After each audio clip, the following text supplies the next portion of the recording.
আসসালামু আলাইকুম।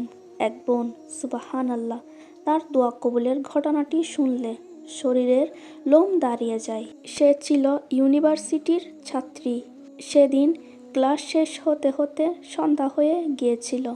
ক্লাস শেষে মেট্রো স্টেশনের পাশের রাস্তাটা দিয়ে হেঁটে যাচ্ছিল সে।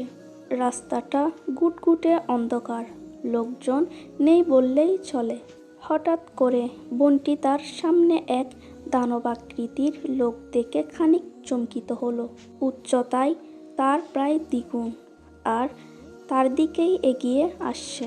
লোকটির মতিগতি সুবিধার মনে হচ্ছিল না। বোনটি ভয়ে আয়াতুল কুরসি পড়তে লাগলো আর আল্লাহ তাআলার কাছে সাহায্য কামনা করতে লাগলো। পড়া শেষে দেখলো লোকটা দৌড়ে পালিয়ে যাচ্ছে। লোকটি কেন পালিয়ে যাচ্ছে সে কিছুতেই বুঝতে পারল না। তবে আলহামদুলিল্লাহ, আপদটা তো বিদায় হয়েছে।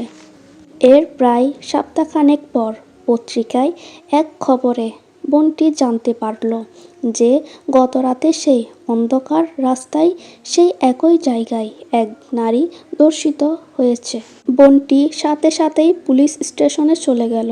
অফিসারদের বলল, গত সপ্তাহে আমাকে এক লোক ধাওয়া করেছিল সেখানে। আমার বিশ্বাস ওই লোকটাই এই কাজটা করেছে। আমি তাকে চিনতে পারবো, আপনারা ব্যবস্থা নিন। অবশেষে তার সহযোগিতায় ধর্ষককে খুঁজে বের করা হলো। এক পর্যায়ে বোনটি ধর্ষককে জিজ্ঞেস করল, সেদিন আমাকে ফেলে দৌড়ে পালিয়েছিলে কেন? ধর্ষক লোকটি আতঙ্কিত গলায় বলল, আপনি কি সেদিন দেখেননি? সাদা পোশাক পরিহিত বিশাল ধরনের কয়েকজন মানুষ আপনার দুই পাশে গার্ড দিয়ে হেঁটে হেঁটে যাচ্ছিল।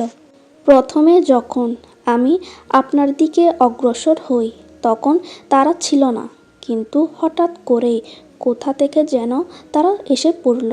তাদেরকে দেখে আমি ভয় পেয়ে গিয়েছিলাম, কোনো মতে জান নিয়ে পালিয়েছি। আল্লাহু আকবার। বোনটির মুখ থেকে তাকবীর বের হয়ে এলো।